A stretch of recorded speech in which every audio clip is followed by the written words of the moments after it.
Kanca kula nu wong alim iso maca Fathul Mu'in niku mara Mekah. Tok kantor imigrasi tasih konangan nggo kitab Sawarikul Anwar, kitab Wasilah Muhammad. Enggak cara Wahabi ya sirik. Niku kitab tidak polisi Wahabi. Bariku dilebokno kantor, kon maca syahadat. Wong alim iso maca kitab di syahadat meneh. Aku lagi iku Gus urip-urip maca syahadat gak ikhlas. Dibaptis, kenapa? Islam mulai buai maca kitab cuwangis dibaptis kan maca apa? Mergo dianggap di lha kok tak waca tapi gelo. Ayo foto data tuh gelo kok. Dene mati ra ubet.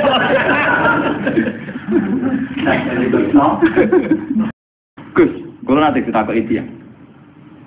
Kados makan kewan-kewan sing bahaya kok ada haram kena apa? Sale mangan ulo ada haram dari bangsa.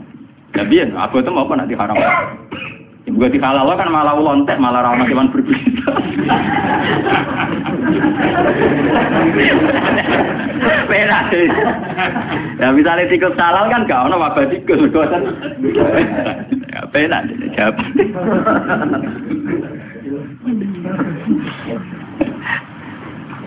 Kadang ya ada takwa sing kurang ajar, aku kurang ditakon. Padahal Tuhan itu punya strategi itu yang menjaga ekosistem di alam raya ini ya karena itu. Umpama rano tikus, rano ular, rano apa. Misalnya populasi tikus itu terus banyak ngalahi jumlah manusia. Kayak gambaran fiksi-fiksi film barat. Opera manusia kalah. Nah, ulane mbok entekno ora ono sing mangan tikus. Nanti populasi tikus luwih akeh timbang manusa, entek dunya malah napa?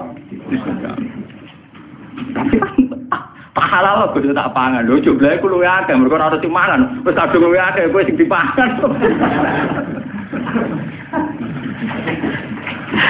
Itu memang repot ya, menyangkut hal-hal begitu itu memang repot. Tapi semenjak ngaji ini sampai anak kantor bahwa ternyata Islam di Aceh sampai Cina bahkan sampai teng Samarkandi, Tashkent, teng Bukhara, Azerbaijan, Tajikistan itu dulu itu barokahnya konflik semua. Bahkan ada Islam di pedalaman-pedalaman semenjak Islam di Demak Bintoro Mapan kemudian mulai pangeran-pangeran kemudian menyebar. Ada yang moh ninggone keraton jadi resi, ana sing dadi ulama, ana sing dadi pangeran di kampung-kampung. Makanya kayak Diponegoro sejarahnya dia bikin gerakan. Kemudian perilaku hidupnya tintaknya nulis takrib. Makanya terus yang dikenang beliau punya tulisan tangan apa? Takrib. Nah, mungkin dia nyaman yang keraton malah yang Taman Sari. Jadi ono hikmah ini hingga terjadi ulah. Itu maksud itu sudah hikmahnya Tuhan. Buat ini kalau terpakai. Nah ini guyon ini sing bakat sing ekstrim.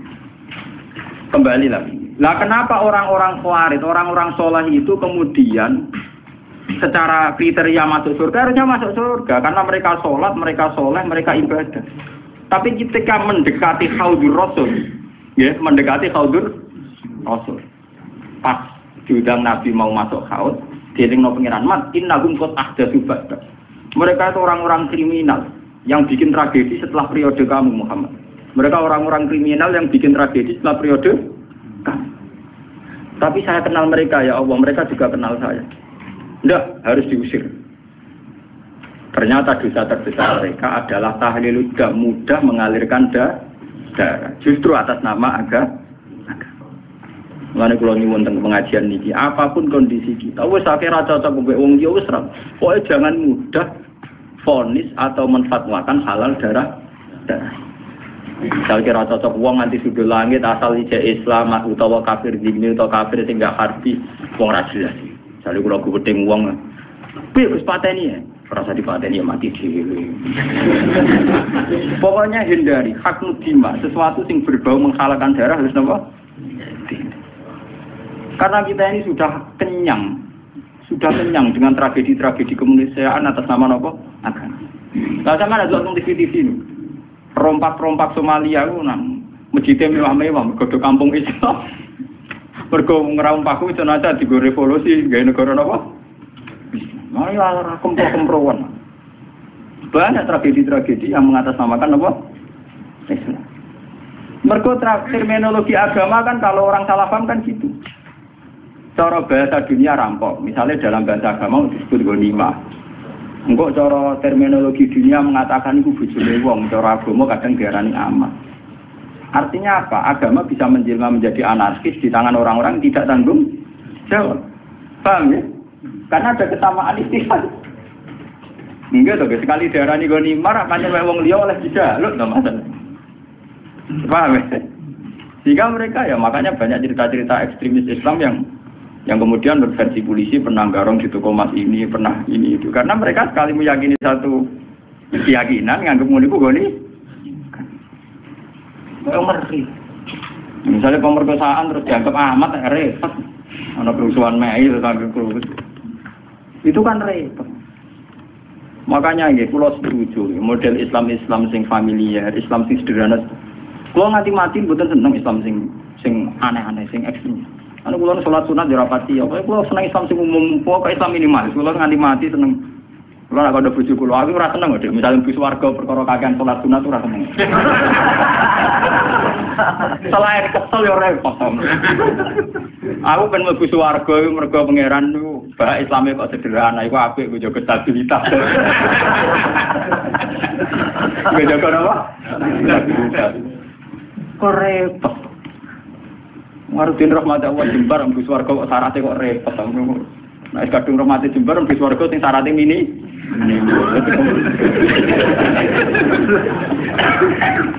Karena kulon sakjane punya hitung-hitungan sejarah, semua tragedi sejarah kemanusiaan dimulai wong-wong khusus. Dan ada kesamaan secara ilmu rasional. Ini sing disebut Cooper. Dalam teori psikologi, seorang Cooper itu cenderung begitu. Jadi nanti kalau terlalu akumulasi kayak kelainan. Jadi kayak nopo misalnya jadi paranoid, asal wong liya layak dicurigai, layak dibunuh.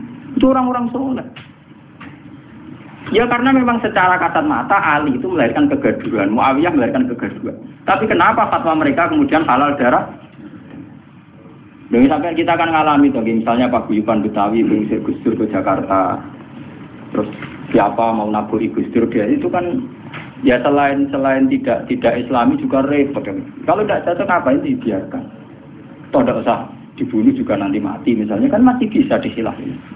Kan ada kebenaran yang mujma' alaih, misalnya kita sedekah, kita bangun masjid. Saya tuh sering loh konsultasi sama orang-orang begitu, saya tanya, kan ada kebenaran yang mujma' alaih, misalnya kita sedekah, kita ada. Ngapain cari kebenaran yang tidak mujma' alaih, yang tidak disepakati ulama. Misalnya kita bunuh si A, sudah tidak mesti benar menurut hukum Tuhan, atau tidak mendesak, apa ada cara di surga kamu harus bunuh orang itu?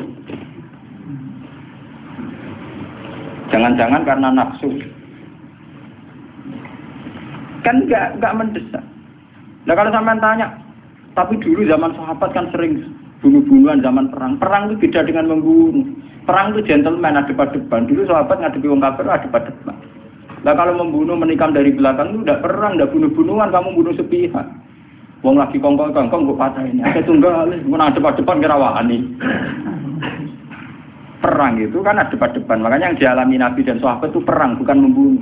Meskipun efek dari perang membunuh. Ya, tapi membunuh tanpa perang itu kan gak gentleman. Misalnya wong pas ngaji ini dibom, ada wong pas kongkong ini gini warung nopo, itu kan sepihak tuh. Nah perang kan ada. Meskipun efek dari perang bunuh, gitu. Dia membunuh beda dengan perang, paham? Itu beda sekali. Nah kalau orang Khawarij itu gentleman harusnya nantang Ali. Ali kamu itu salah, coba perang tanding sama saya, itu fair. Enggak ngenteni sholat subuh. Bahkan riwayat baca pas sholat dikira rawani, ngenteni pas sujud. Kan nemen oleh nyolong tuh. Gitu kita riwayat pas nopo. Itu kan betapa ada gentleman-nya, enggak kesatria. Sholat sinala yubir, mata ini musuhnya pas loro, pas perang loro tiba ditambah nose. Engko nek semari perang tanding bener. Saking kesatriane kan. Gitu cerita-cerita lah. Dalam cerita kesatria kalau perang yang satu pedangnya sudah jatuh, enggak diteruskan bunuh kan. Karena tidak kesatria yang punya pedang melawan yang tidak punya. Gitu. Ini harus jadi sejarah. Nah, orang-orang yang melahirkan bid'ah terutama yang sampai tahlil Islam ini yang dimaksud Nabi innahum qad ahdatsu ba'da. Mas wong ngono iku ora perlu mlebu swarga. Mergo bikin bid'ah sing parah. Ini ku melahirkan apa? Tragedi kemanusiaan. Niki kalau mau teng sarai, teng Fathul Bari, jadi bid'ah di sini bukan sekedar bid'ah kados tahlilan ning kuburan, itu bid'ah ringan. Umpama masalah tenan ya orang nganti mlebu neraka. Bid'ah ringan. Niku kelas ringan. Ini yang di cara-cara bid'ah ini itu bid'ah yang sampai tahlilut. Dunger, ya itu kayak yang dilakukan Khawarij. Makanya nggih kula wingi ditamoni kiai-kiai, kata kiai Rembang sing sowan kula tanya. Gus, Islam in Indonesia cara jenengan piye? Aku jawab, Islam Indonesia yang terbaik, di dunia yang terbaik. Meskipun ya tidak jelas tapi ya terbaik. Artinya ra jelas itu patokan cekak nganggo pakaian minim nggo ruko ning masjid damai. Lah cara wong Timur Tengah janggal, pakaiane ra Islam kok ora masjid. Engko ning masjid lagi 3 rukuwe bar kok dicoplok meneh patokan cekak lah sing calanan kiyaine tak ustaze ora keberatan ben ngono. Anggap ae pemandangan. Mergo nang kiai ini ditakoki, gitu kok dak kamu tegur itu kan buka aurat di depan umum. Tapi kan sholat, si apik toh. Yang penting kancane orang keterucut di apik awake lah itu keterucut. Itu aslinya. Tapi di Indonesia itu baiknya Islam yang saya katakan terbaik. Kita ini tidak punya tradisi kalau tidak cocok bunuh. Itu tradisi terbaik Islam kita. Saya rata cocok PKB kayak partai D, rata cocok P3 kayak partai D, rata cocok pondok induk kayak pondok. Ora cocok jamaah tarekat apa ya gawe jamaah. Jadi variannya itu ringan kan.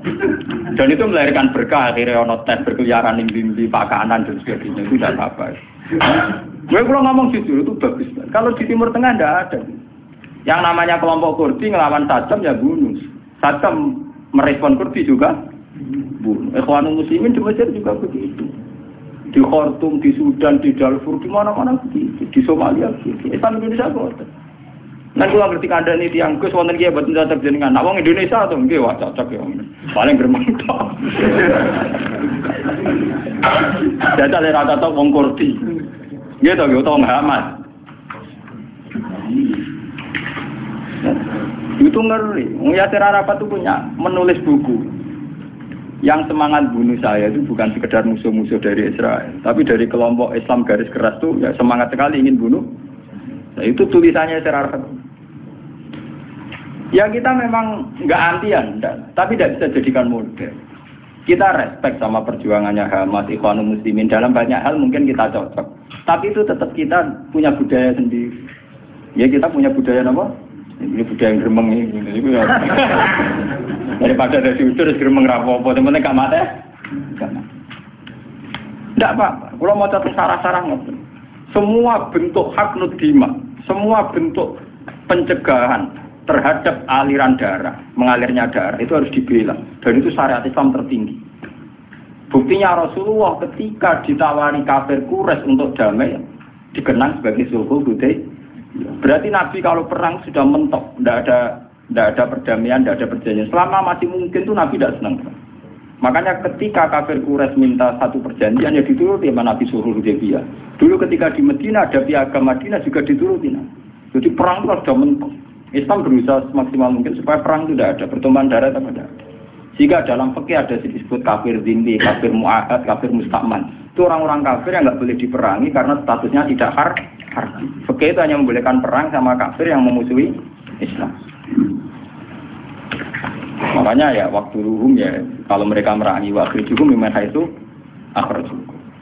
Makanya waqatilul ladina yuqatilunakum, perangi mereka yang merangi kamu. Tidak ada di Quran qatilul kufar, tidak ada. Perangi alladzina yuqatiluna. Maf'ul bihnya jelas, perangi mereka yang merangi kamu. Nah, tapi kemudian Islam didangkalkan, perangi orang kafir itu tidak ada.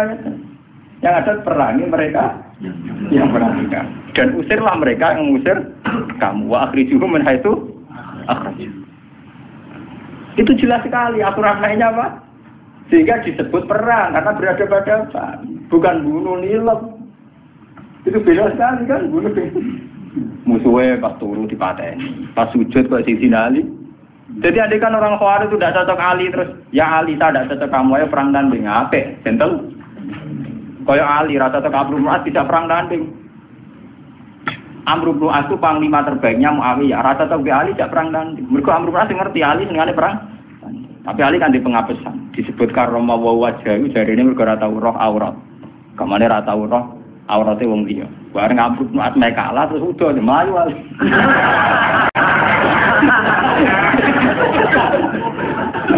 Ya ana sing tau niku. Mboten nak ora. Tapi dari kanca kula kurang ajar wae berarti yo gak karo. Lah iki kok mlayu mergo roh Abdul Wahid ya tau roh. Berarti tetep tau roh. Mlayu mergo jare roh berarti ya tau roh. Tetep tau roh Gus ra iso ora roh.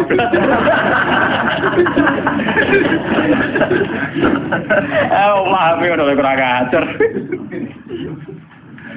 Enggak sampean biar tahu kenapa. Ini kan biar sampean tahu. Kenapa orang-orang soleh yang sudah dekat sama Khaudur Rasul ini kan sudah dekat. Sudah sampai ke Khaudur tapi sama Nabi mau ditarik.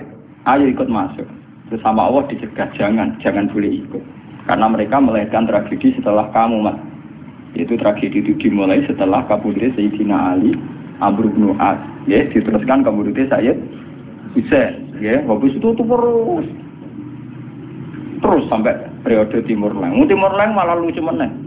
Pidato teng kene sakniki teng Konstantinopel gitu, daerah kawasan Turki, kawasan dene uga negara Islam, mantan budak. Mulane ora ana pemimpin sejati kecuali saka keluarga budak tong biasa. Ora ana pemimpin sejati ning perang kok keluarga priyayi. Mergo mulai dhisik wong priyayi rapati wani mati, kena riwe kicrat-kicrat. Anak mantan wong cilik kena peso ya biasa ditabuhi wong ya napa? Ya, penting nak dadi tokoh. Mergo nekate gak karu. Niku dia filosofinya jelas. Ketika ditanya ingin nyerang Mesir, nyerang Medina, nyerang mana-mana. Sebagaimana hanya ada satu Tuhan, juga harus ada hanya satu raja. Islam kan. Untung dekne wis sungkan ambek Ibnu Khaldun. Jadi dia itu satu-satunya raja sing kepengin negara Islam sedunia. Raja dhewe dikirimi surat, angger gak melok afiliasi ning kerajaane, dekne diserang. Periode Timur Leng. Ya semua kerajaan dulu memang begitu, kayak Majapahit, angger ana kerajaan kecil disurati, melok utawa diserang. Nah melok ya terima dadi kadipaten. Nah ra gelem melok ya Timur Leng ya begitu. Nah, dia yang sungkan hanya sama Ibnu Khaldun. Jadi Ibnu Khaldun itu menangi tragedi-tragedi perang. Dia konsultan. Itu begitu di mana-mana begitu. Kerajaan Islam begitu. Nah tragedi perang ini dianggap awaluman sana itu Yazid. Karena yang membunuh sinten Sayyid sinten Husain. Namun balik yang cerita Syiah. Karena Syiah itu kecewa dengan selain Husain Ali, maka dalam khazanah Syiah, dalam idola Syiah itu hanya ada cerita-cerita tentang kesatriaannya Sayyid Husain. Makanya di otak orang Syiah kalau ngadepi Amerika ya perang, ngadepi mana perang, karena mereka tidak punya khazanah referensi sahabat yang lunak-lunak, sahabat yang apian, ragu-ragu, mereka orang mereka puas, rakaku, orang apa? Paham ya? Terus kaum-kaum Khawarij ini, karena mereka soleh, ini sudah dekat ke surga. Ya, sama Allah diingatkan, mat, mereka tidak layak bersandingan dengan kamu. Innahum qad ahdatsu napa? Nah, lewat ngaji ini sampai kula kairo nggih, ahdatsu itu bukan sekedar bid'ah kayak tahlil, kayak klaimnya Wahabi itu. Kalau Wahabi itu berlebihan. Mosok wong ziarah kubur dihukumi syirik, wong tahlil dihukumi apa? Nak cara kula, itu ngukumi syirik itu yang ekstrim lah. Dosa besar yang ekstrim kayak bunuh. Saya berani bersumpah, saya itu kalau selain bunuh itu kula masih, kalau bunuh itu memang ngeri itu. Satu orang punya keluarga. Mulai cilik di rumah gede-gede kok pateni. Mulane dhisik Nabi Sufu Bedia ku pinter. Nabi Sufyan Budi Nabi Sufyan jenenge Hindu. Itu nek kurang ajare pol, kita ngunyah-ngunyah jantunge saya sinten. Niku pas ketemu Nabi Papa tu Mekah nih. Mas, aku ben Islam damai. Aku mau perang ya. Gue saiki impas Mas. Aku mateni dalam pirang-pirang, ke mateni balak pirang-pirang. Niku orang Arab dulu itu terus mengembangkan satu pegangan hidup istilah nurabihim sifaron wa qataltumuhum kibaron. Lha cilik tak rumah tak timang-timang gede-gede kok paten ini. Sebab itu dosa membunuh harus kita anggap akbaril kabair. Karena logikanya kan nurabi imsighoran wa qatal tubuhum napa? Gitu. Cilik digolekno bedan dukun ditimang-timang kena nyamuk era oleh. Ora kelar tuku susu direwangi adol beras, direwangi utang-utang tong. Gede-gede dipa. Mau perkara ziarah kubur, perkara bidah ngono wae. Iku beno wae. Nganti-nganti apa tok. Paham ya? Sesat tahu lah misalnya karep kula nu ya dihukumi sing ringan. Nah, misale ra cocok, misale kelompok Wahabi apa Salafi apa ora cocok ziarah kubur anggap orang kurang kerjaan kan ringan tuh. Hukumi ngono apa abote? Kita dihukumi orang gak jelas kan. Ora ana hukumi ku sirik. Wong kula sering nanti cerita nang kanca kula nu wong alim iso maca Fathul Mu'in niku mara Mekah. Tok kantor imigrasi tasih konangan nggo kitab Sawarikul Anwar, kitab Wasilah Muhammad. Enggak cara Wahabi ya sirik. Mungkin tapi tidak polisi Wahabi. Bariku dilebokno kantor, kon maca syahadat. Wong alim semoco kitab disyahadat meneh. Aku lagi gugus urip-urip maca syahadat gak ikhlas. Dibaptis, kenapa? Islam mulai buai maca kitab cuwangis dibaptis kan maca apa? Mergo dianggap sih. Lah kok tak waca tapi gelo. Ayo foto data tuh gelo kan. Dene mati ra urip. Lari kula nak dihukumi, kula sering takoki tiang-tiang, Gus hukume ngaten. Wingi tangga kula wonten teng Kabundut. Kula akan nyolati teng musala kula ngene. Keluargane teng ngene. Lah mudin itu kang ngurusi jenazah mudin. Sowan Gus. Kula mudine tuwa, sering tak Gus. Senengane ngenterong mati gak gelem mati.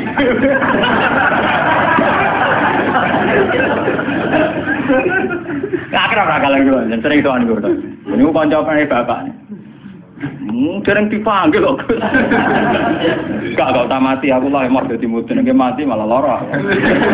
Malah ra ono sing naut kan. Seneng jo kiai niku lho, mergo bagian talqin tak bagian ndekne kula mboten nate purun talqin. Pertama toko-toko darani wis bae ngene piye.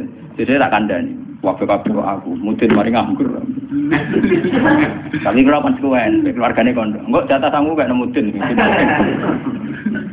Ini tanggal tenggu, Gus. Wonten tonggo, niku nak salat niku madhep ngetan. Sak desa namung setunggal. Mbok aliran kepercayaan bono. Niku cara jenengan sepudi, jek nak mati sakniki pun tuwa. Niku disolati napa mboten.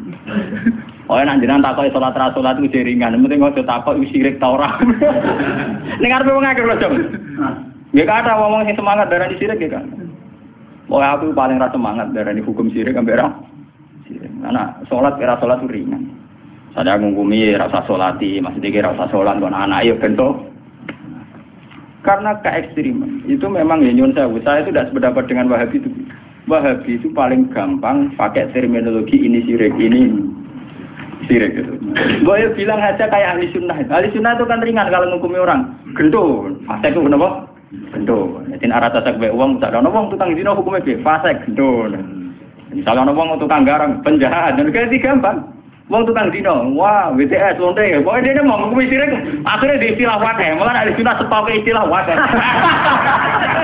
Mergo dari bahasa sirik, dari bahasa apa? Ono PSK, oh lonte, jadi hukumnya apa ya lonte, orang hukumnya, hukumnya apa?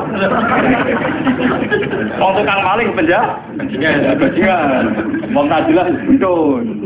Sama tapi boten, pokoknya dosa sirik, apa dosa apa?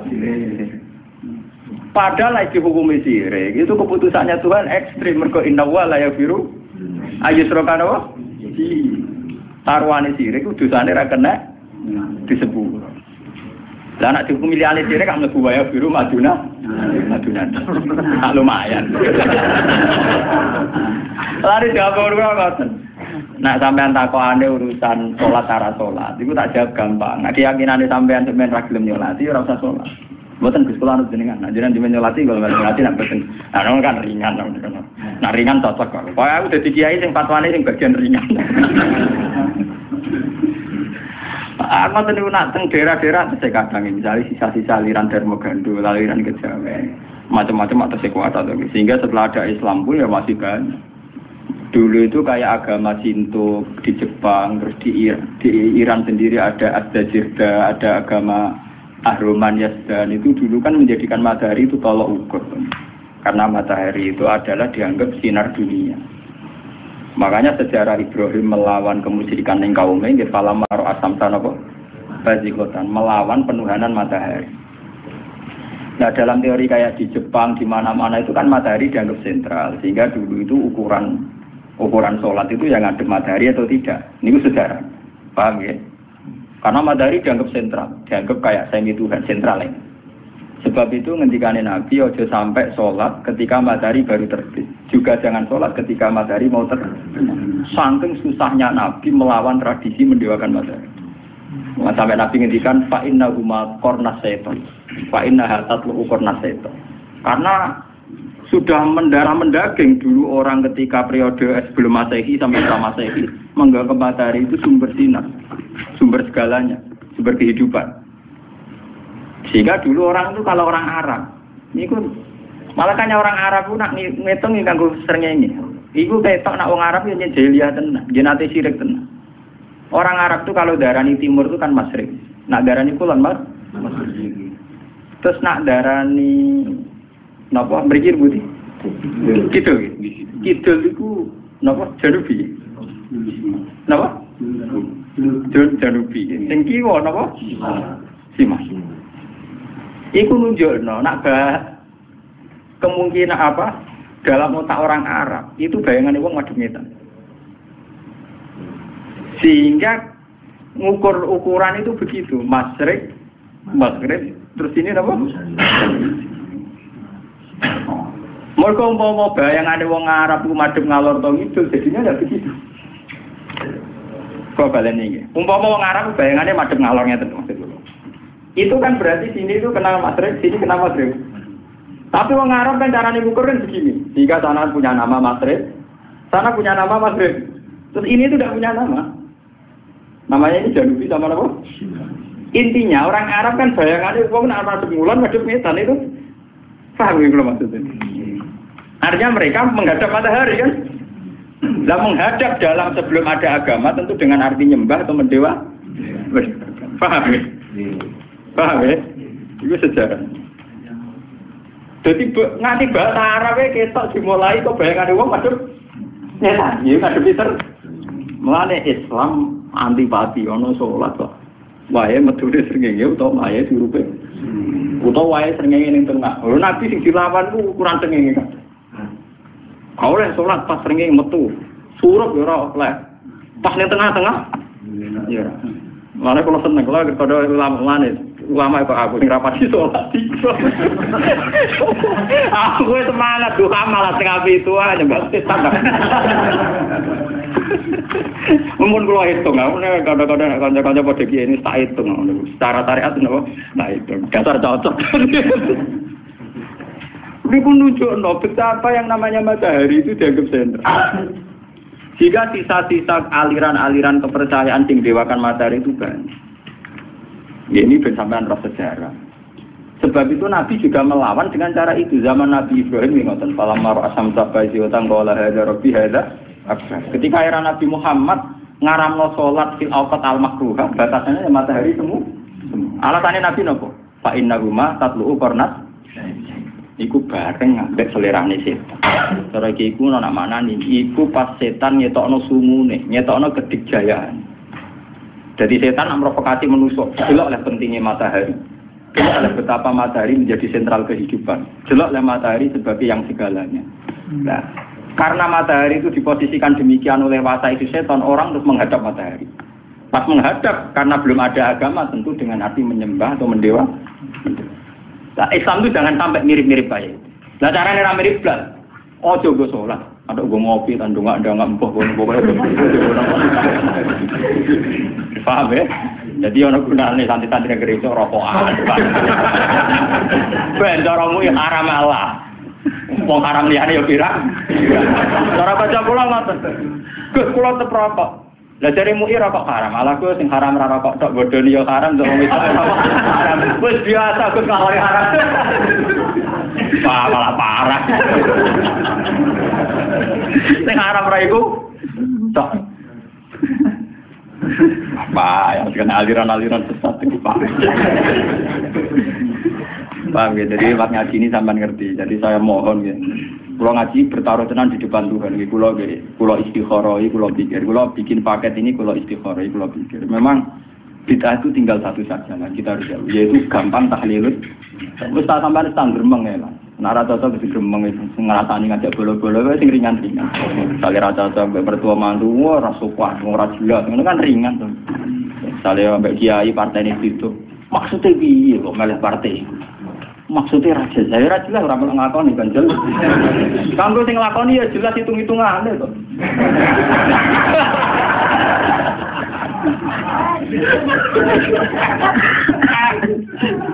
Oh, ngomongnya ora melok ngakoni ya ora hitung-hitungan. Kanggo sing nglakoni ya jelas. Jelas. Lan kok kertakok iku jenengan mboten derek nyalek-nyalek ta apa gak. Kalau ini tambah laris, gara-gara kalau jago peragi politik, jadi tamu pulau kayak kata, tapi tak pisau yang berikut. Aku lama, takut hukum tak jawab. Takut partai-partai pisolihin, anti partai dolimin. Nanti kalau tak, berarti jenengan golput. Orang ya tetap milah, tapi separuh ya.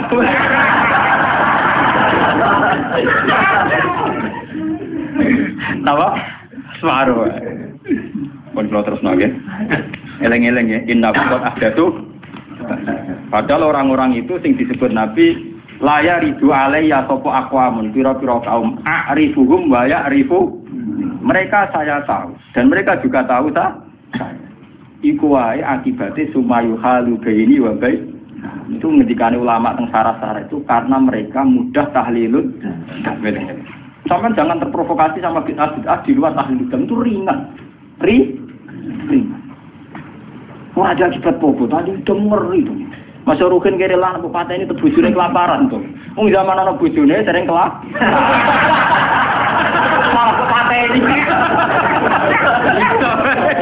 Umar parah tuh.